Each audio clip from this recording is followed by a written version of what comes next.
Hey guys, this is Peter Steele with EUP Photography, and today we're going to go over some of the basics of Lightroom 5. We're going to cover some things like how to import images, how to do some basic edits, how to export them out with some metadata and your watermarks. So here we go, we're going to open up Lightroom 5 here.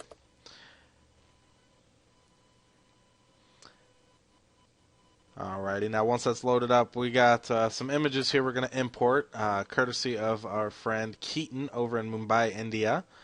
He was gracious enough to send us some of his images here. So what we're going to do is we're going to select the ones that have been converted to DNG already through the Adobe Raw DNG converter. The reason why is his files originally are NEF, and Lightroom 5, unfortunately, I haven't updated it yet, so we did some manual conversions here. So anyways, we're going to select these videos and we're going to import them in. Now, obviously, I'm not going to put my metadata into this because these aren't my images. We're using them courtesy of him, and you guys can check out his Instagram page, which I'll link in the video. But if you wanted to create some new metadata here, you could just go down to new, and then what you would do is you can put in like basic info, camera info, things like that. The main ones that most people are going to do are the IPTC content. If you wanted to do that one, there's the IPTC copyright. This one's probably the most important.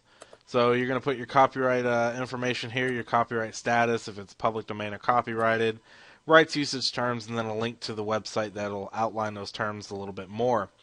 We also have the IPTC creator. That's another very important one here. So you're going to put in your name, you're going to put in the address, the city, the state, you know, all that fun stuff. Basically all your contact info. And this is all going to go into the EXIF data when you export out your images. Now, pretty much the rest of this here is optional. I don't use any of it, but you can do it if you want to. You've got stuff for models and video and whatnot. So keywords, also another important one down here. I like to at least add in my keywords for my shots. So I'll put like EUP photography. That way when I am importing images like this into my catalog here, instead of creating a whole new catalog, I could put in here, whatever his photography would be. He doesn't really have a name for it just yet. It's just Keaton.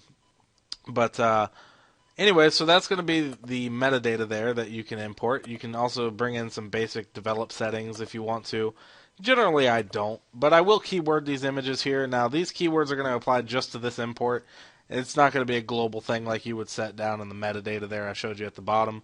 So these keywords here we're going to put in like Keaton, Mumbai, India, if I'm spelling that right. And, you can put whatever you want. It just helps it when you want to find the images later on to have some keywords in there so you could easily find them in the future.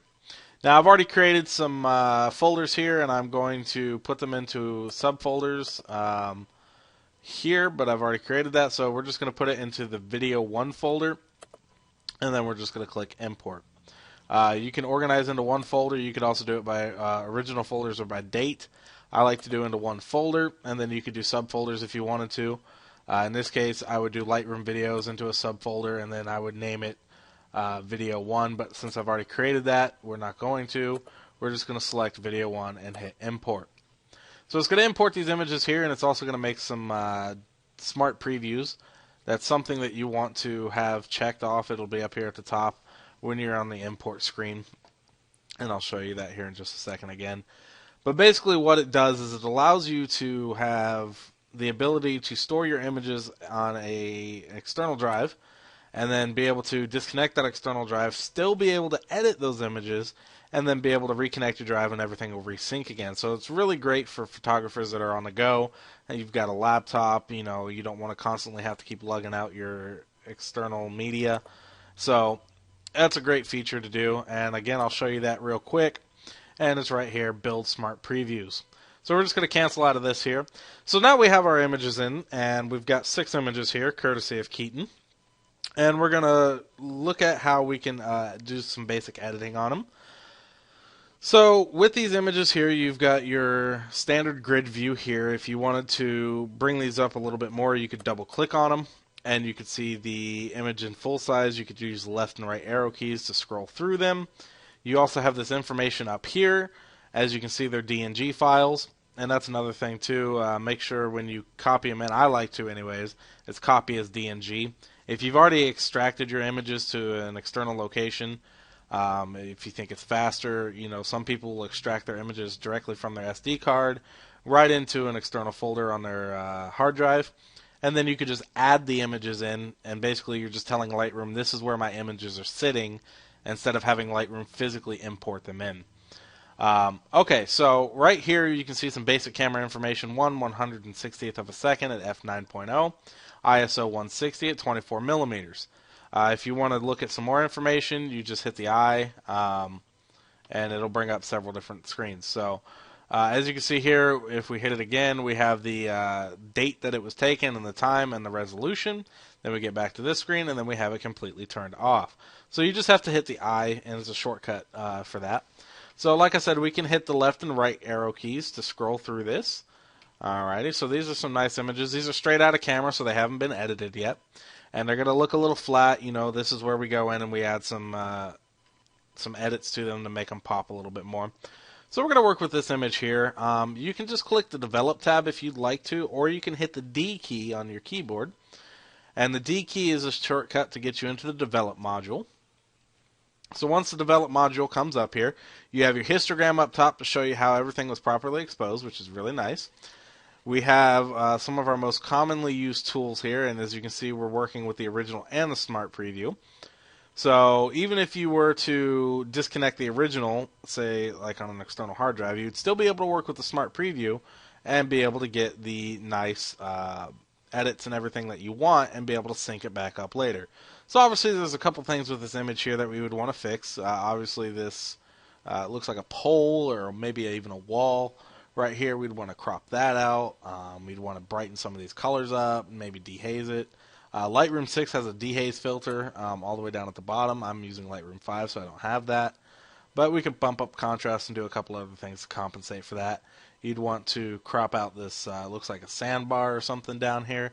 So we're going to go through just some of the very basic edits that you're going to do. We're not going to get into anything too crazy or artistic here. So the first thing I like to do is come right down here to your lens corrections, and we're going to go into the basic tab here. We're going to enable profile corrections, and as you can see there, what it does. So it's just going to kind of look at the image, EXIF data, look at the type of lens that was used, correct for distortion, colors, things like that. We're going to remove chromatic aberrations. Now, I'm probably not going to see much in this image here, but sometimes you would see, especially with the bright lights in the background, you would see some chromatic aberrations along the fringing of the trees. It'd be like a purplish or hue. So if you've noticed that before, it's called chromatic aberration. It's basically when the camera can't capture all the light evenly, all the colors evenly, so it creates an aberration there. So we'll enable the profile corrections. We'll remove chromatic aberrations and constrain the crop because we're going to crop here in just a second. So we're going to come back up here to the top, and we have our crop overlay, or you can just hit the R button. Now this goes into the rule of thirds for you. There are some options you can set, which we'll cover in another video, to where you can actually change the different rules. You'll have spy rules and all kinds of different stuff. But for now, we're just going to do the basic rule of thirds. So we're going to crop out this right-hand side here. We're going to crop out that, and then I think that's pretty good. We got a nice third of the frame here filled with this subject. And then we've got the sun over here kind of on the top third there. So we're just going to hit enter, and this allows us to commit to the edit. Now, none of the edits in Lightroom are destructive by nature. They're completely non-destructive. What that means is the original file is never actually damaged or edited. So when you are done making an edit, you export out the image as a JPEG or whatever you want to export it out as, and that's going to be your edited file. The original will stay the same, but Lightroom does keep history of everything.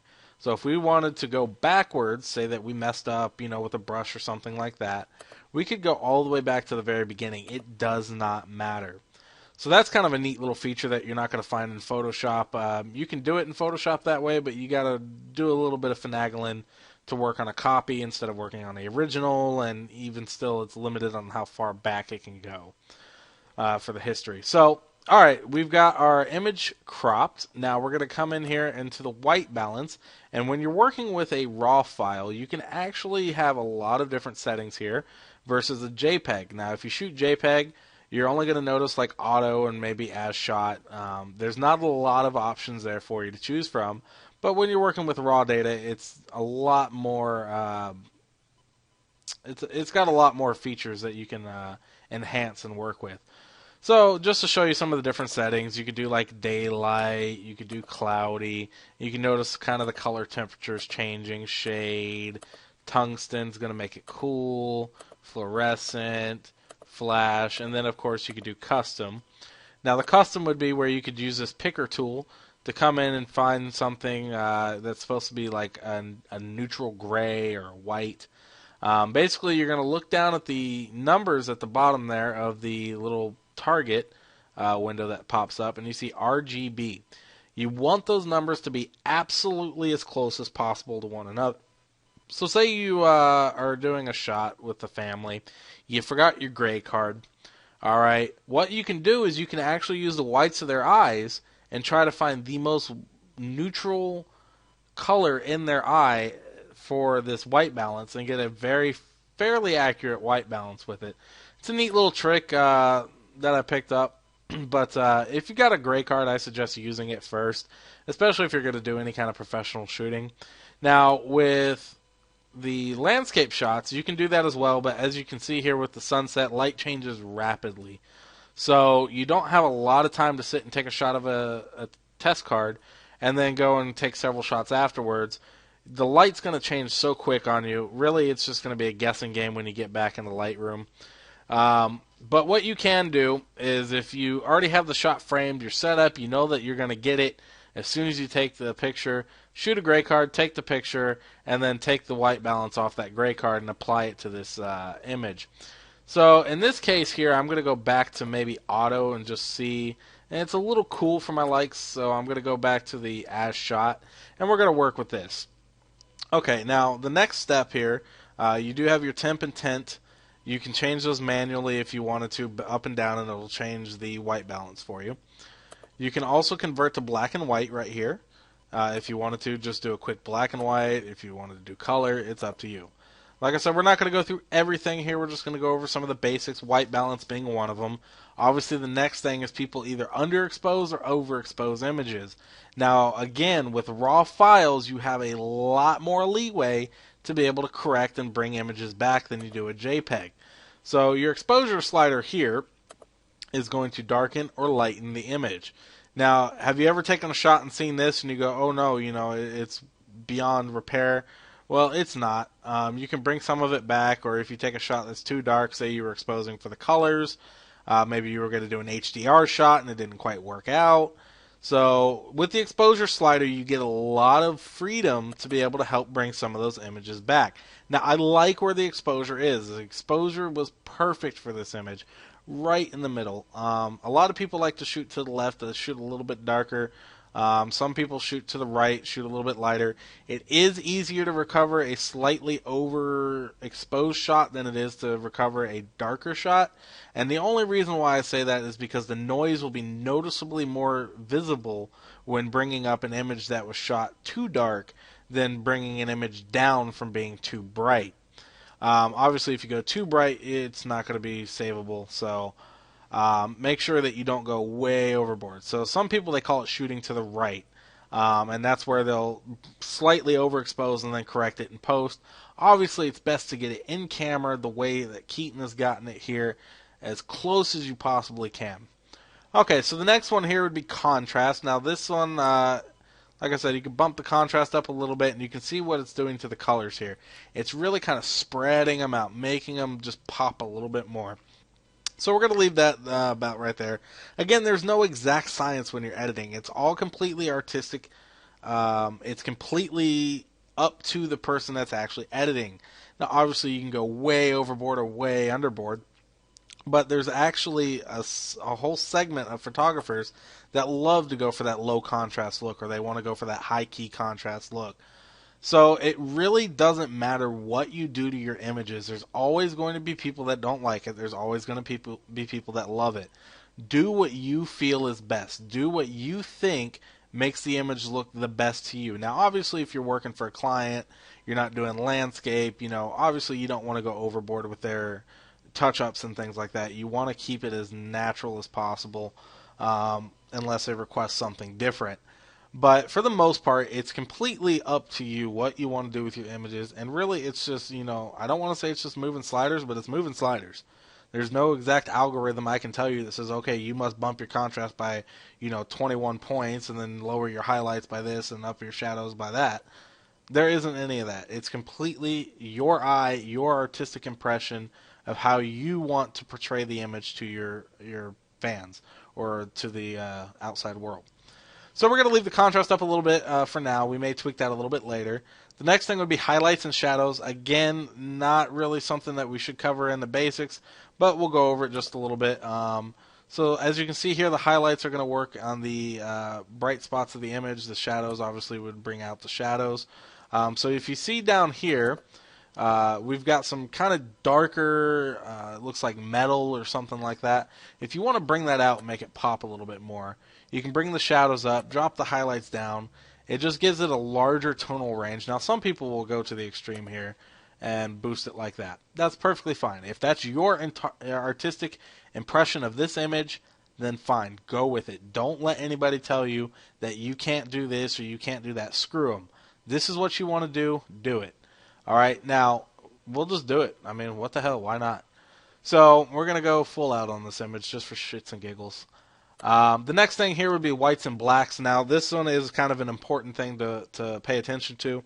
You want to hold down the Alt key on a PC, I believe a Command key on a Mac, and then you're going to drag your slider up or down. Now, for the whites, you want to go up. Now, as you can see here, the sun's going to blow out. As you can see, they're completely clipped, blown out. As you can see right here, that's our clipping for the highlights. So, in this instance, maybe not the worst thing to do, but generally you don't want to do something like that because then you're going to get this. Okay? For the most part, most people when they're shooting will tend to go until you see just a speck and then go just below it. Maybe even just a little bit above it is the sun, so I don't mind it being blown just a little bit. But again, that's my, impersonation or my interpretation, I should say, of this image. Now, the black, same thing, hold down the Alt key, left click, and then drag your slider until you start to see some solid blacks. In this instance, we're seeing some solid blacks around the tires, so we're going to let go. And again, once you move these around, this is when you can come in and kind of play with things a little bit. So we may bump the exposure up just a little bit to bring some of that back. And you can see here that we've got some of those details back in the image. So if you want to see a preview of before and after of all the edits you're doing, it's really easy. If you look right under your backspace key, you've got the backslash key. Just hit that one time. You can see the before as indicated up here in the top right-hand corner. Hit it again and you can see the after. So we're just kind of making it pop a little bit more, bringing a little more tonal dynamic range to it for the colors. So down here you have your clarity, and this is your...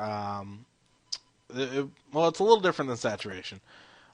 So if I were to pump it way up, you can see what happens there. If I were to pump it way down, it smooths everything out. So it's not really sharpening, but it just makes everything a little bit crisper. So I generally bump clarity up, especially with landscape shots, just a smidge. No, I don't try to go overboard with that one. Vibrance, again, actually the vibrance and saturation, those are the two that are closely tied together. I'm sorry, I don't know why I said clarity. But the vibrance here, what you're going to do is you can bump this one up here, and I mean, if you go way overboard, obviously you can see what's happening, versus bumping up saturation, which does the entire image. The vibrance is going to focus, I believe, on the highlights and some of the lower quality colors that aren't really popping already. So that's actually your basic tab. So that's what this video is about. We're going over the basics. So you could go into some of these other ones here. You can go into a tone curve if you wanted to and do an S shape. You could go into your HSL, your hue, saturation, and luminance. And this is where you could do color corrections. You can make colors pop.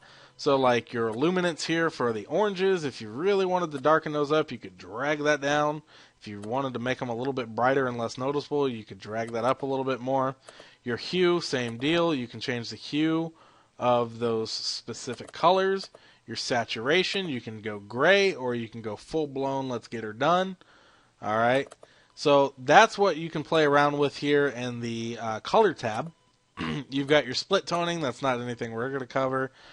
For the detail and sharpening, with landscape, you can do some sharpening. But, I mean, it's when you're trying to focus out that far and you're trying to focus to infinity, you're never going to get a solidly crisp, like as you zoom 200% in Pixel Peep, you're not going to get those nice crisp shots.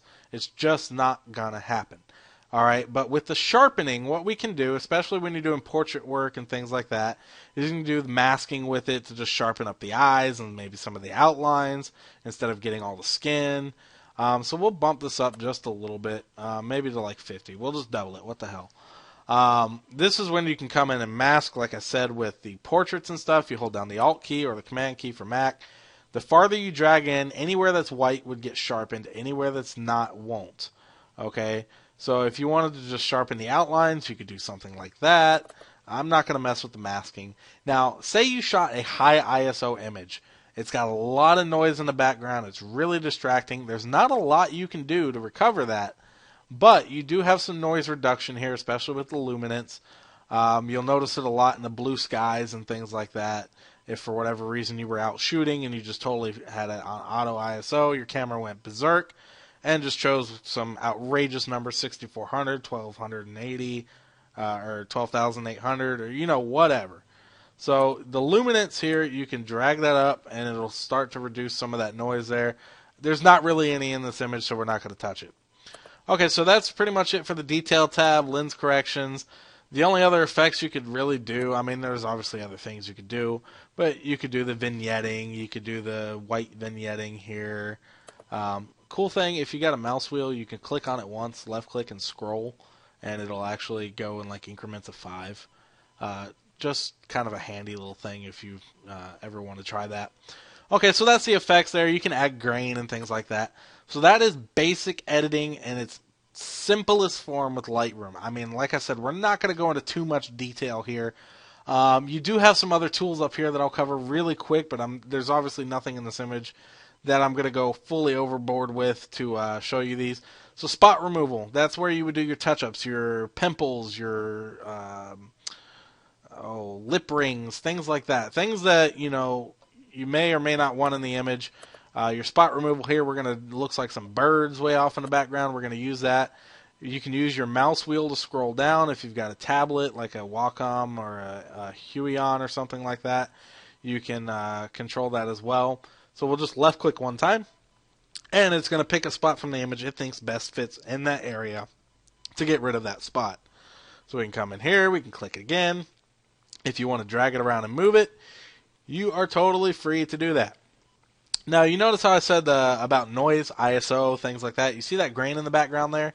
That's where we can go into the luminance here and bump that up just a little bit, and it just smooths it out.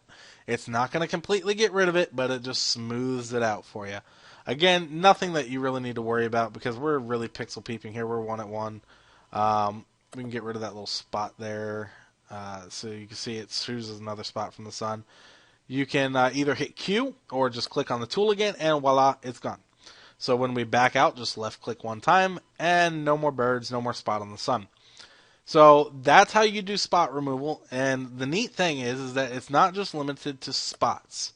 Okay, so you can actually come over here, and you can drag, once I make this a little bit bigger, you can drag and paint it in, and it'll choose another spot from somewhere else to do that.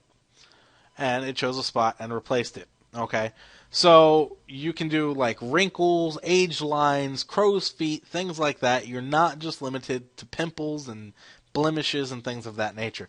Obviously, don't go overboard. Don't go too far, tonal range from light to shadow. It's going to have some hard times being able to match that. Then we have your red eye correction tool here. Now you can see where we're clipping on the black. It's now showing up. Your red eye correction, what that's going to do is if you're shooting, again, portraiture or anything like that, you want to fill the entire eye with this entire outer circle. Okay, so once you do that, it's going to see, okay, where's the red, and it's going to fill it in with black. It just makes it a lot easier. You've got your gradient filter here. So this is where I could take the image here and I could drag it, the filter anyways, just like so. Now obviously this temp, I don't know what the hell is doing. Yeah, it's doing some funkiness. So if you wanted to brighten it up or darken up the sky or anything like that, obviously you wouldn't go way overboard.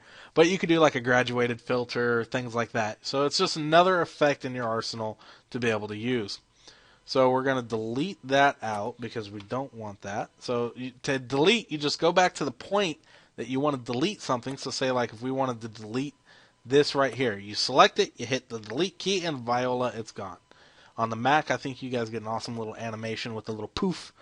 Freaking cool. I wish I had that, but I don't. Then over here we have our radial filter. It's pretty much the exact same as the gradient or graduated filter right here. It's just now in a circle. I don't hardly ever use that, but if you were like highlighting a face or anything like that, if for whatever reason vignetting or whatever didn't quite do what you wanted, or again, it's an artistic tool that you have to use.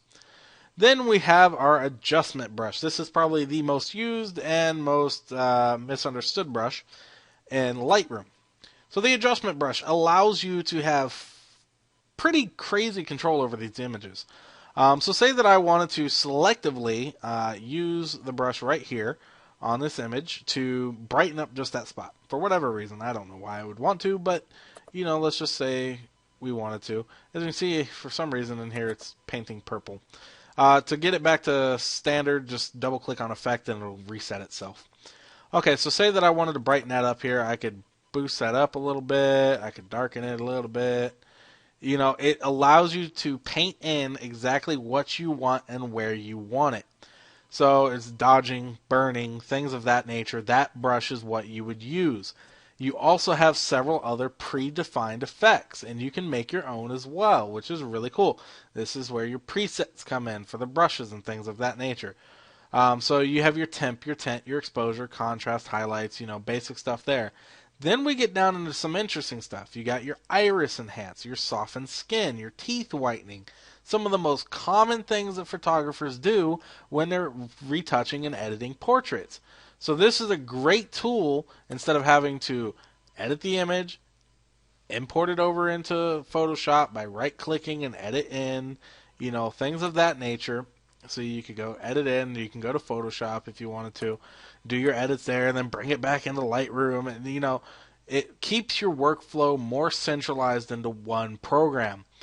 Okay, so that's the great thing with this, is that you don't have to use multiple programs to get the same effect that you did back in the day when you had to use Photoshop and, it's made it a lot easier now.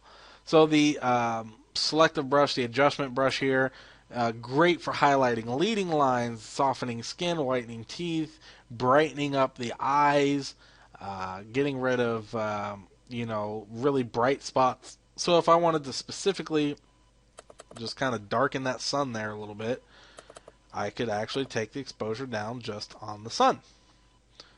And I would not have to worry about affecting the rest of the image. So it's a selective brush that you get to use wherever, whenever. So again, that's the adjustment brush. Another great tool to use in your arsenal. And if you're using a tablet, you can come down here and adjust the feather, the flow, the density. You can do that obviously with the mouse too, but you get a lot of fun control with that.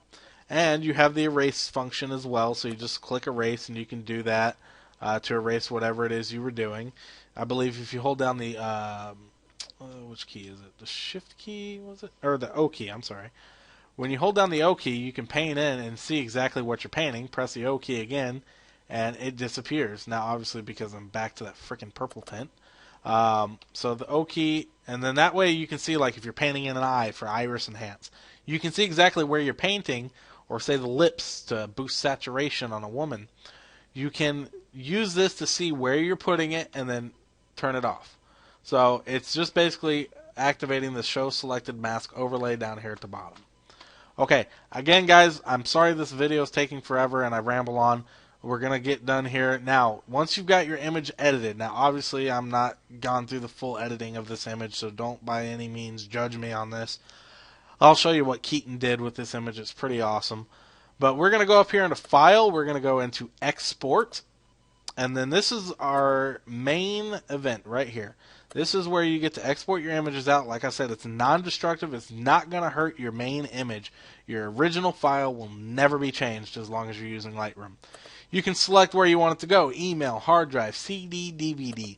We're obviously going to go to the hard drive. We're going to export to a specific folder. Alright, so you can choose anything you want here. But we're going to go and hit choose. And then we're going to go back into post-processed. We're going to create a new folder here. And we're going to call this Lightroom Videos. Now this is in a separate section from my Lightroom catalog. Now this is just personal preference. I like to keep my post-processed images stored in a folder called post-processed in my pictures away from the catalog. So that way I don't even come close to touching the original. I don't come close to accidentally selecting it. It's all on its own. So we're going to go in here to Lightroom Videos. We're going to go into Video 1. And again, this is just for organizational purposes only. And then we're going to select the folder. Excuse me. Now, we can put it into a subfolder if you want. I do this quite a bit. I'll make a main folder that has no watermark on my images once they're edited. And then I'll make a subfolder called Watermark that will have the watermark on it for when I put it on social media, client proofs, things of that nature.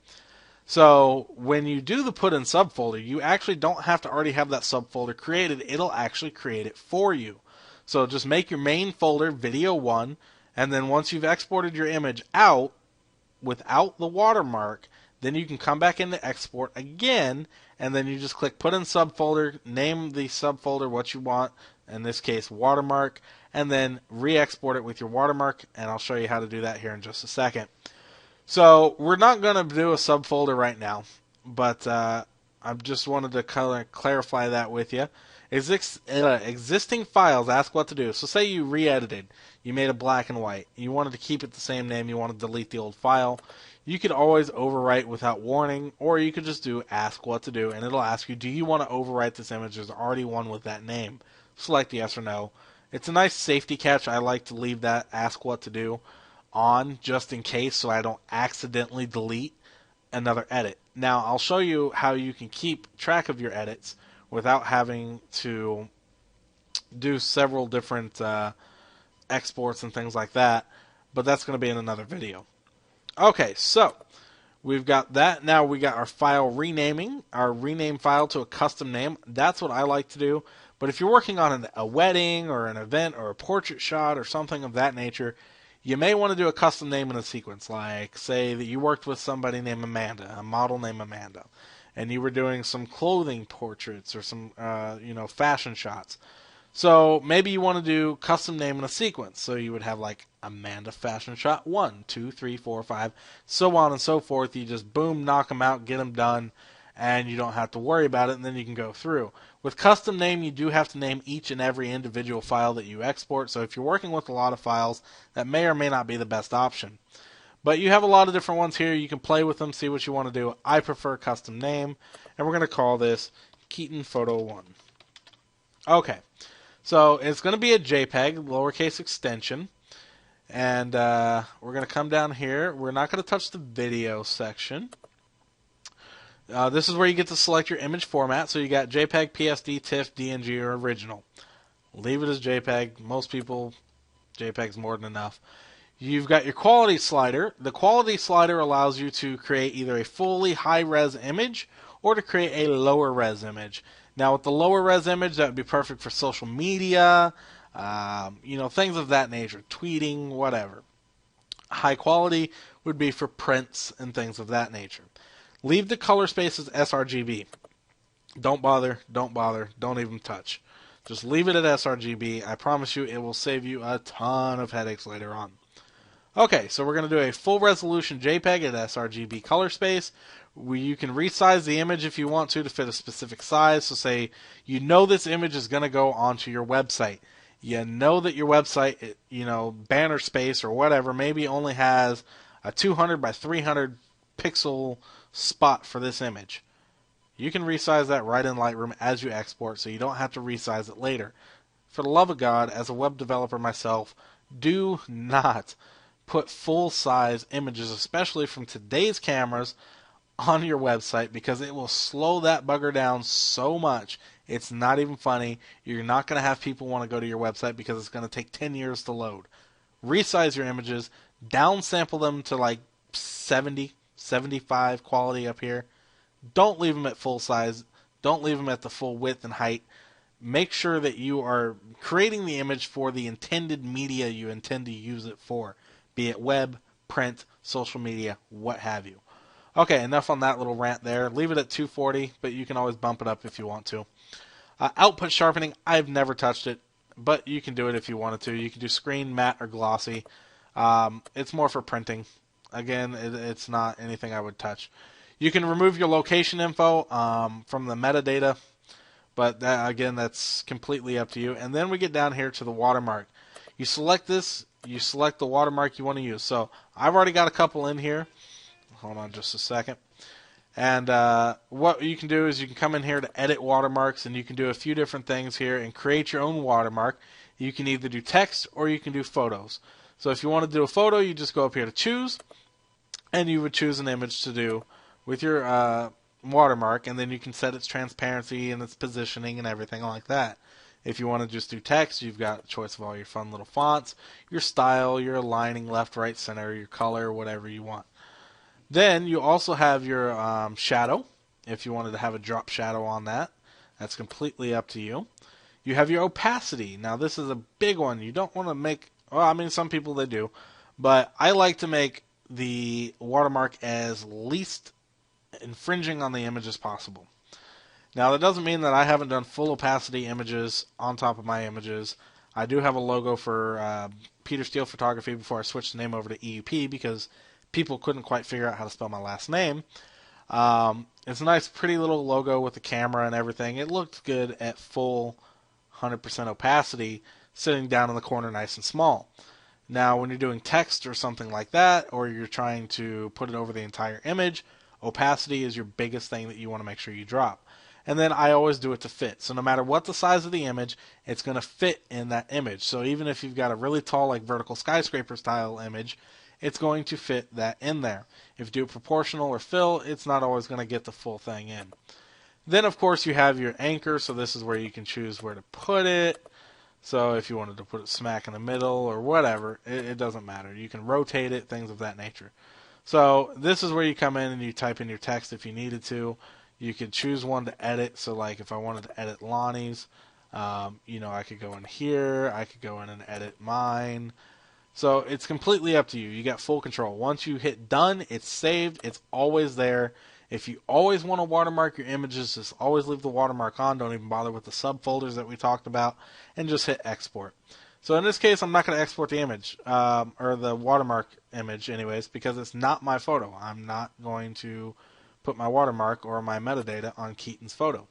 So after exporting, you can show it in Explorer. You can open it in Photoshop, open it in another application. I just hit do nothing, so we'll just hit export here. And you can see up here in the top left-hand corner, it's showing that our file is being exported. And when it's done, it'll say done. So we'll give that a second here to do its thing. Task completed. Now we can minimize this here. We can go into our File Explorer. Sorry, I lost for words there for a second. We can go into My Pictures. We can go into the Post-Processed. We can go into Lightroom Videos, Video 1. And here is our exported JPEG, just like so. Okay, so this would be a full high-resolution, no watermark image, ready for print. Obviously, this isn't ready for print because I didn't edit it fully, but you get what I mean. So guys, I hope that helped. I'm sorry this video took forever. I have ADHD. I tend to ramble. But if you have any questions, please leave them in the comments below. Again, thank you so much, Keaton. We really appreciate you submitting your images, and we're going to cover the rest of them in other videos. I really appreciate it. And again, guys, check out his Instagram if you get a chance to. Thanks. This is Peter with EUP Photography. I'll see you guys next time.